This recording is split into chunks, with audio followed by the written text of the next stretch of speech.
El antiguo pacto fue un acuerdo temporal y preparatorio. Ven bien.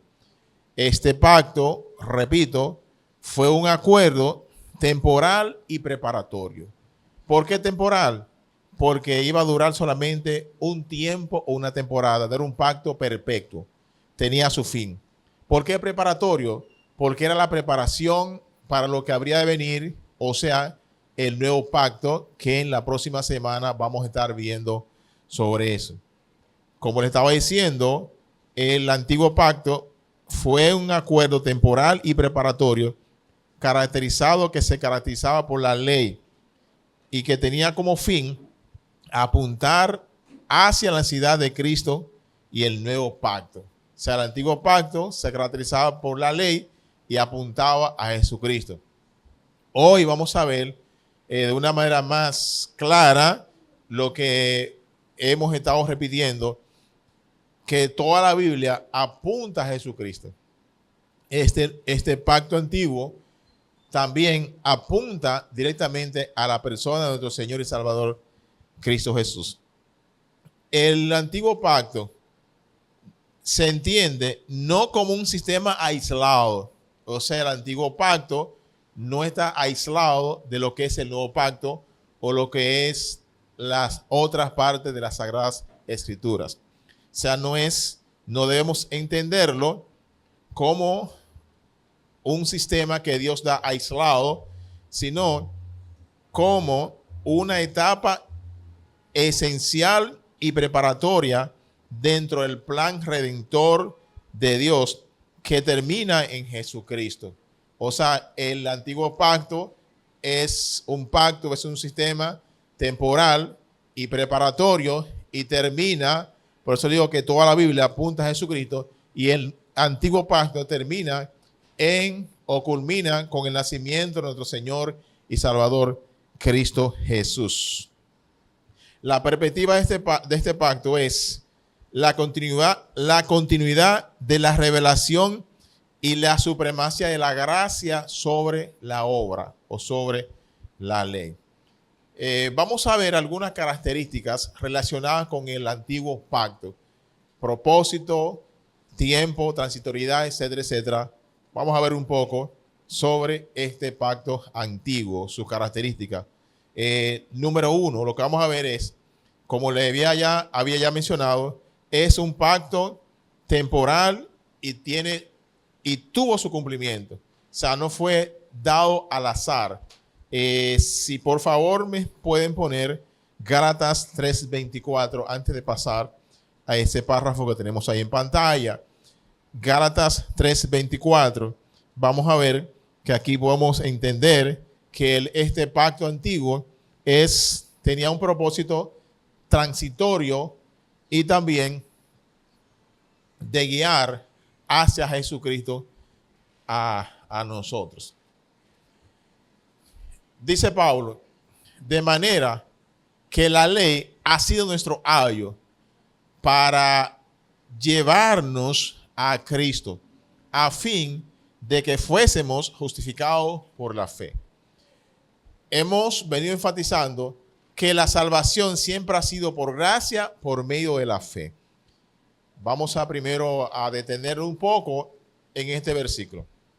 Primeramente, hemos de recordar que cuando sucedió parte de lo que ahí menciona, Cristo no había nacido o no se había encarnado, no se había hecho hombre, ¿verdad? Pablo, aunque lo está escribiendo en la dispensación de la gracia, se está refiriendo a dispensaciones previas a la gracia. O sea, lo que Pablo habla ahí se entiende mejor cuando nosotros vamos al antiguo pacto.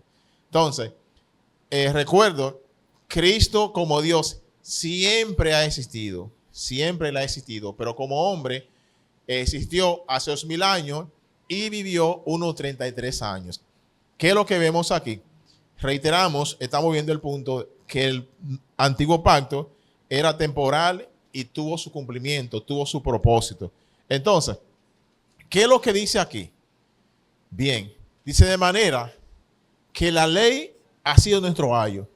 Pablo dice que la ley ha sido ¿qué? Nuestro ayo. Bien, en los tiempos antiguos o en los tiempos cuando Pablo escribe eso, la palabra ayo era más común. Tal vez hoy nosotros no entendemos mucho porque pudiéramos decir que ya no se usa mucho la palabra ayo en nuestras conversaciones cotidianas. Esta palabra no se usa mucho. No sé si de repente quien levanta la mano, quien recuerda o quien sabe lo que significa la palabra ayo. Ayo. Muy bien. Es importante recordar el significado de la palabra ayo. Un ayo, oigan bien, para poder entender lo que Pablo nos está diciendo ahí, es necesario, o sea, Pablo nos dice algo de la ley, pero esa ley, lo que él nos está diciendo, está relacionado con el concepto de ayo. Entonces, para nosotros poder entender, o sea, cuando Pablo escribe eso, no había problema, no había que explicarle, ellos saben lo que era un ayo. Hoy, ese concepto está medio desaparecido. Entonces, por eso es necesario nosotros entender primero el concepto para luego entender lo que Pablo nos está diciendo. La palabra ayo, ¿o qué era un ayo?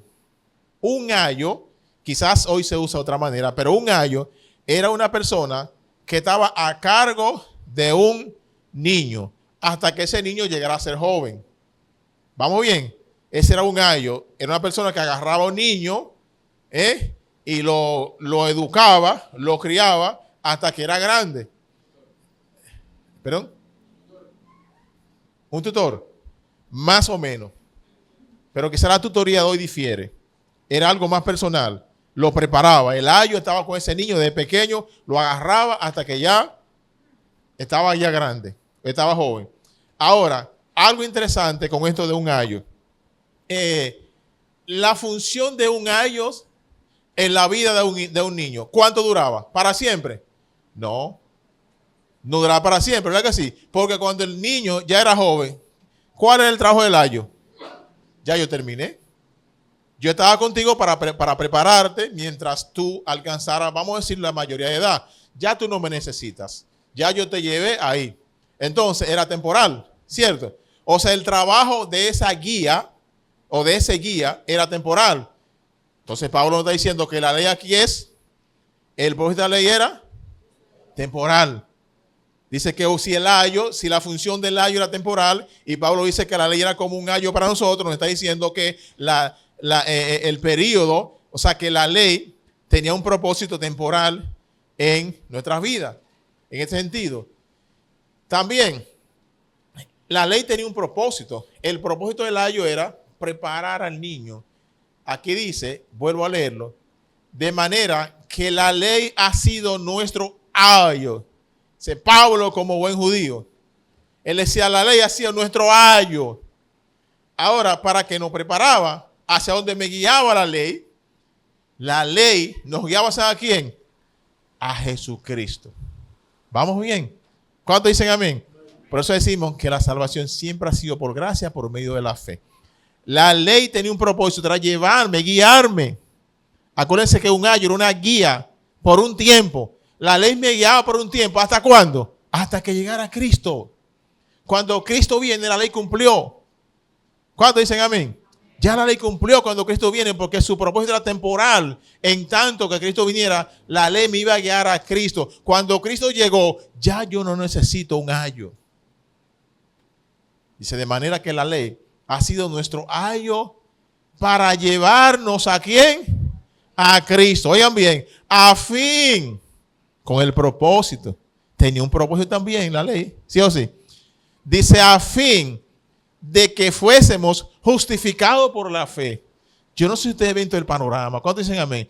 Yo no sé si ustedes ven el propósito de la ley. Dice que la ley la ley era como un ayo, una guía. ¿Para qué? Para llevarme a Cristo.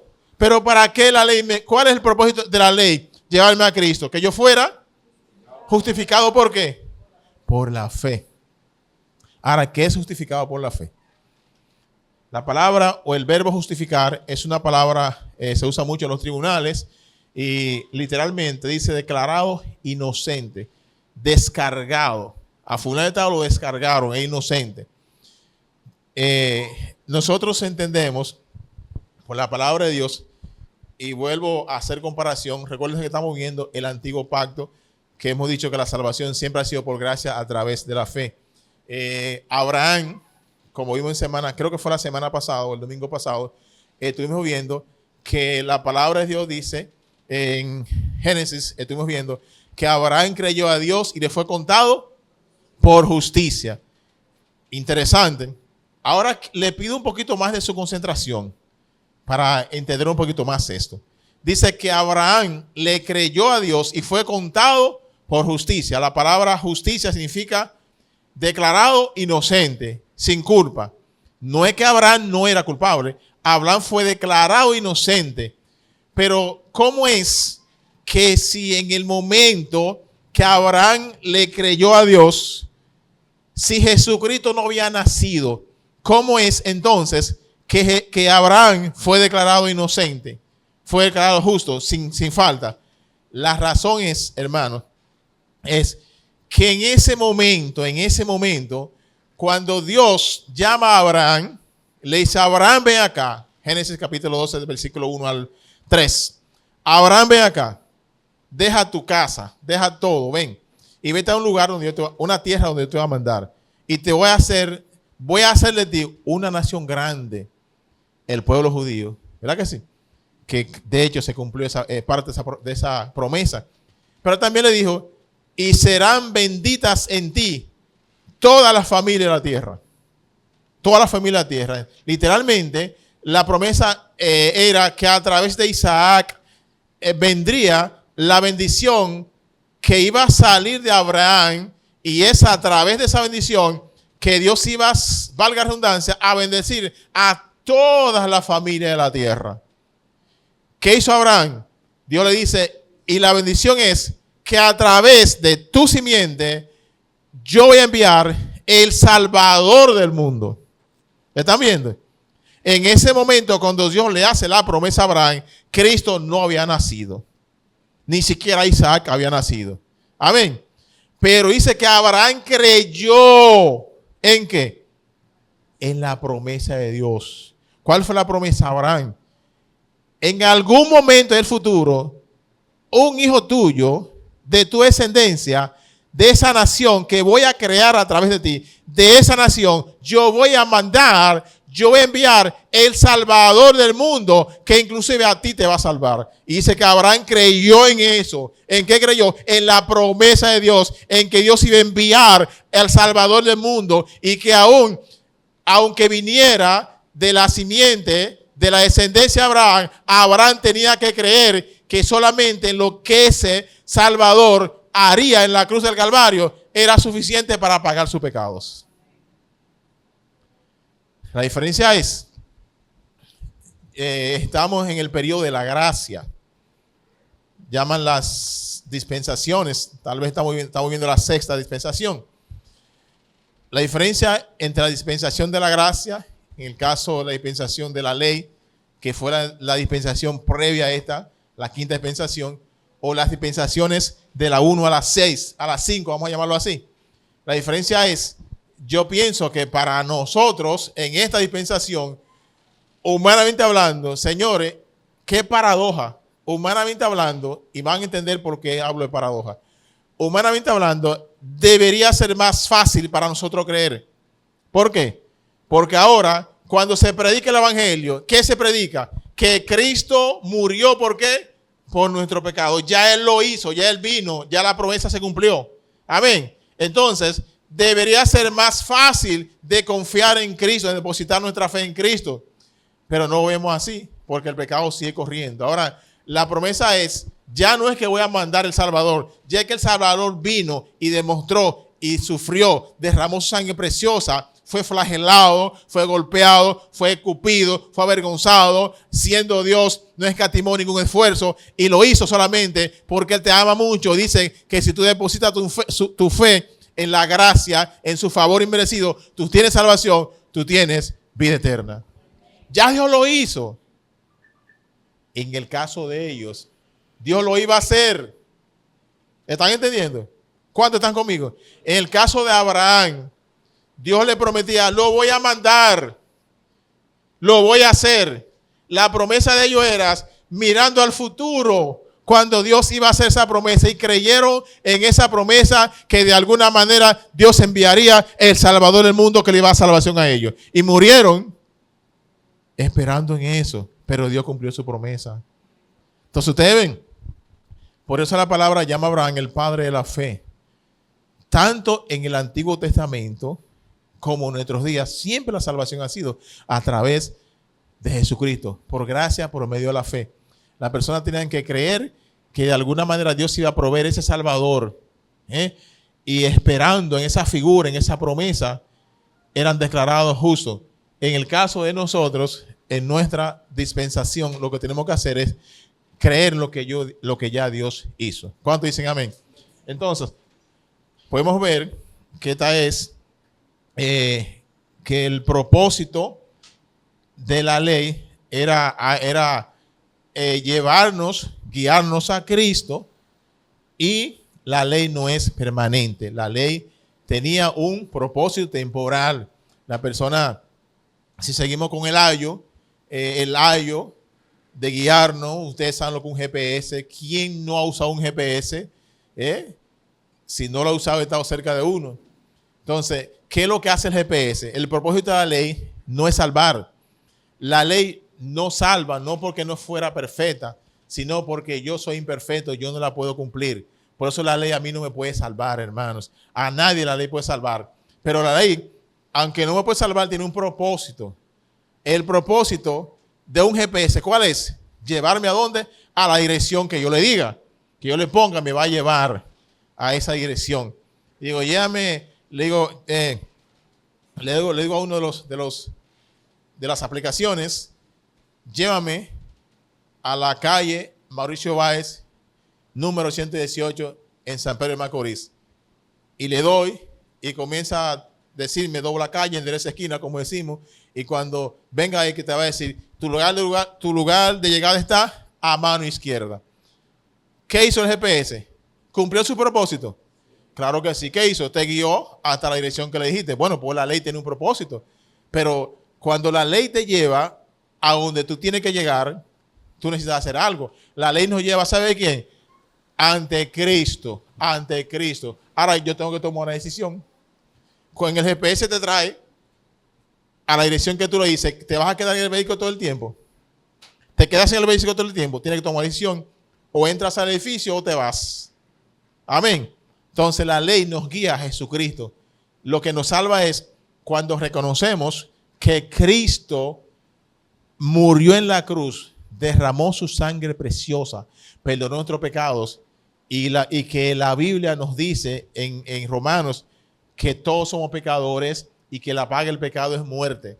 Cuando yo entiendo eso, wow, la paga del pecado es muerte. Eso es cuando la ley me trae a Cristo delante de él, ¿verdad? Y yo tengo que tomar una decisión. Dice, aunque la paga del pecado es muerte, el regalo de Dios es vida eterna en Cristo Jesús, Señor nuestro. Entonces ustedes ven, realmente lo que a mí me salva no es la ley. Cuidado, la ley tiene un propósito. La ley tiene una intención. La ley tiene un fin en nuestra vida. ¿Y cuál es? Llevarme a Jesucristo, pero no salvarme. Y no es que la ley sea mala, la ley es perfecta, pero ¿por qué la ley no me salva? No por ella, sino porque yo la incapacito, porque soy imperfecto. ¿Quiénes de los que estamos aquí podemos decir que podemos cumplir a partir de hoy el 100% de la palabra de Dios o la ley de Dios? Nadie. Entonces el problema no es la ley. El problema es que yo no la puedo cumplir. Entonces el propósito de la ley es también mostrarme a mí mi pecaminosidad, mi incapacidad de poder cumplir la palabra de Dios y saber que solamente en Jesucristo hay salvación y que en Jesucristo hay vida eterna. Amén. Otra característica de la ley se caracteriza, vamos a compararla, la ley versus la promesa. La ley mosaica es una guía para mostrar el pecado y la santidad de Dios. O sea, en la ley es como un espejo. Es un espejo. Cuando tú te miras en un espejo y mayormente si hay buena iluminación, ¿qué tú ves? Tal cual eres. Pero el espejo no puede hacer más nada por ti. ¿Verdad que sí? Cuando te miras por la mañana, que nace que te levantas con tu arruguita y tu cosa, y tú sabes que uno no quiere salir arrugado, ¿eh? ¿Eh? Y ve al espejo, oye, te pruebas acá. La barba medio fea, ¿qué voy a hacer? Yo tengo que tomar una decisión. ¿Qué el espejo me está mostrando?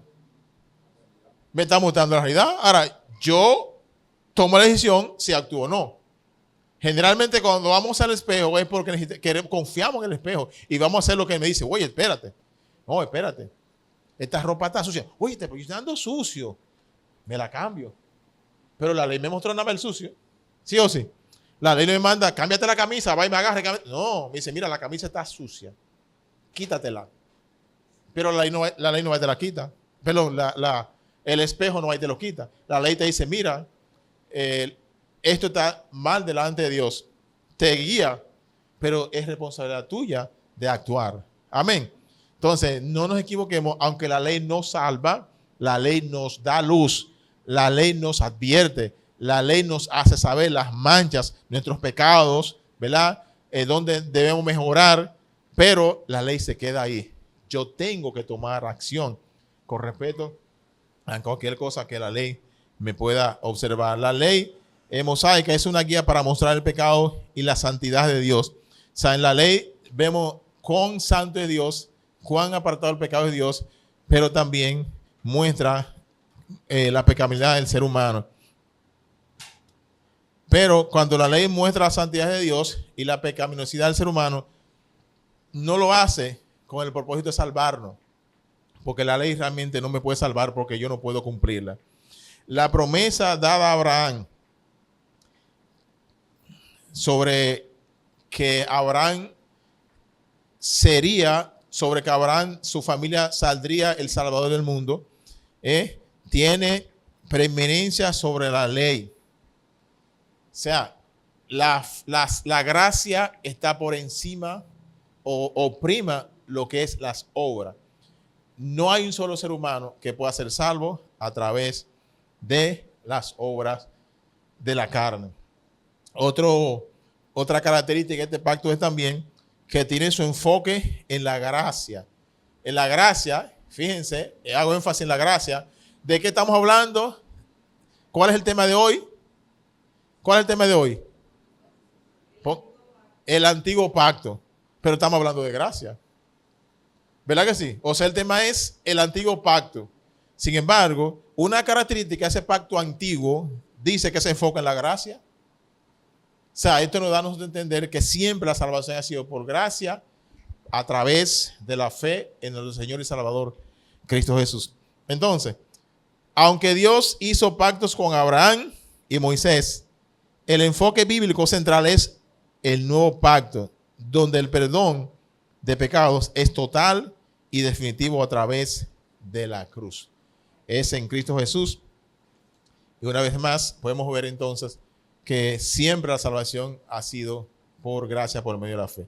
Otro punto interesante relacionado al antiguo pacto es que lo vemos como una revelación progresiva. O sea, Dios no nos ha dado todo. Él no ha dado toda su revelación de un momento para otro, sino que el antiguo pacto es una revelación progresiva. El Antiguo Testamento no se puede estudiar de forma aislada. No. Todo lo que el Antiguo Testamento no podemos comenzar a estudiarlo aislado. O sea, no es que el Antiguo Testamento habla de algo y que el Nuevo habla de algo. No es así. Dios, a partir del Antiguo Testamento, comienza a revelarnos progresivamente de su plan de redención a través de Cristo Jesús. Entonces, el Nuevo Testamento está escondido en el Viejo Testamento y el Viejo Testamento está revelado en el Nuevo Testamento. Puede ser, según Agustín de Hipona, que fue, se le atribuye este pensamiento. Como les estaba diciendo, el Nuevo Testamento está escondido en el Viejo Testamento y el Viejo Testamento está revelado en el Nuevo Testamento. O sea, eh, muchas veces, no sé si a alguno de ustedes le ha pasado, como que tendemos o es tendencia de concentrarse y decir, bueno, a mí me gusta más el Nuevo Testamento. Pero no, así no funciona. Aunque tengamos preferencia por estudiar el Nuevo Testamento, por leer el Nuevo Testamento, déjenme decirle que para poder entender el Nuevo Testamento tenemos que ir al Antiguo. Porque la frase, como estamos viendo, que el Nuevo Testamento está escondido en el Viejo. Si tú te la pasas solamente estudiando el Nuevo Testamento, hay cosas que tú no vas a comprender, porque para comprenderlas, ¿dónde están? En el Viejo. Entonces, el Antiguo Testamento se revela. O sea, hay cosas, la promesa de Salvador no aparece, no se materializa en el Antiguo Testamento. ¿Dónde se revela finalmente? En el Nuevo, en Cristo Jesús. O sea, hay una relación muy, muy estrecha, una relación muy cercana entre lo que es el Antiguo Testamento y el Nuevo Testamento, y no uno sin el otro no funciona, porque ellos entre sí colaboran. Algo que tú no entiendes en el Nuevo Testamento, ve al Testamento, al Antiguo, que ya se habló de eso. Muchas de las cosas que leemos, mayormente ahorita veamos, por ejemplo, Pablo en Gálatas 3:24, cómo hablaba de un ayo, de una guía. Pablo estaba hablando algo, pero que tenía sus raíces en el Antiguo Testamento.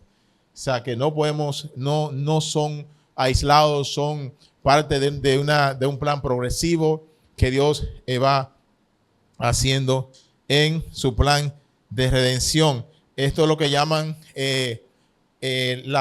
los tipos o la tipología, como saben en la Biblia, donde el Antiguo Testamento es la promesa y el Nuevo es el cumplimiento. El tipo, la tipología, ¿verdad? Una cosa que se habla en el Nuevo Testamento, en el Viejo, luego es revelada en el Nuevo Testamento.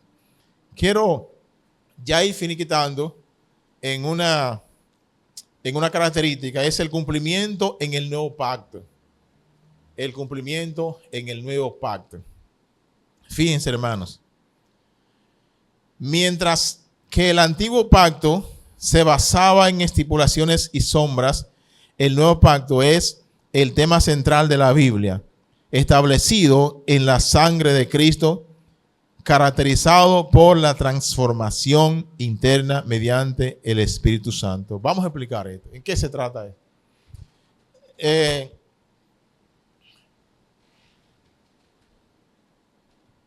El Antiguo Testamento habla de muchas figuras, pero en sí, o sea, se le promete a Abraham la salvación a través, o sea, bendecir a toda la familia a través de Jesucristo. Era figura, no era realidad. ¿Entiendes? Era solamente figura, era realidad. No era la realidad. Ahora, lo interesante y digo, se complementan, el antiguo prometía, el antiguo decía, prefiguraba de lo que habría. Pero miren la gran diferencia práctica ahora en el nuevo pacto, que es lo que las próximas semanas, con la gracia de Dios, vamos a estar hablando. Una de las características del nuevo pacto es la transformación interna mediante el Espíritu Santo. O sea, cuando llegara el nuevo pacto, las personas ya no están hablando de algo prefigurado, de algo que habría de pasar, sino de algo personal. En esta dispensación, cuando una persona confía en Cristo como su único y suficiente Salvador personal, dice la palabra de Dios que somos sellados con el Espíritu Santo. O sea, en el nuevo pacto, Dios ahora ha empezado un trabajo personal desde adentro hacia afuera. Amén. En la vida de cada creyente, ¿qué es lo que hemos venido diciendo? Dios quiere transformar a través del Espíritu Santo a la vida de cada creyente. Quiere transformar el carácter de Cristo en la vida de cada uno de nosotros. Pero como les decía, ya eso la próxima semana, si Dios así lo permite, vamos a hablar un poquito más de detalle en qué consiste el nuevo pacto y cómo se relaciona con el antiguo pacto. Pero es un pacto caracterizado por la transformación interna. Ya este nuevo pacto, en la era de la gracia que estamos viviendo, lo que Dios más busca es que nuestro ser, que nuestro viejo hombre sea transformado a la imagen de Dios, al carácter de nuestro Señor y Salvador, Cristo Jesús.